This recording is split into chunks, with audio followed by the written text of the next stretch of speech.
ആരൊക്കെ ചിരിക്കുമെന്നറിയില്ല, കരയുമെന്നറിയില്ല. ബാക്കിയുള്ള നാടുകൾ ആറടി മണ്ണില്ല.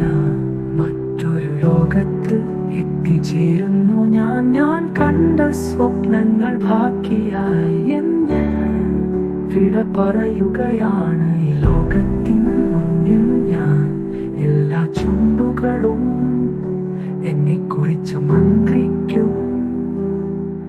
ഇന്നു മുതൽ ഞാൻ മാനത്തെ പുതിയൊരു നക്ഷത്രം മാത്രമായി വിട പറയുകയാണ്. ലോകത്തിൽ നിന്നും വിട പറയുകയായി.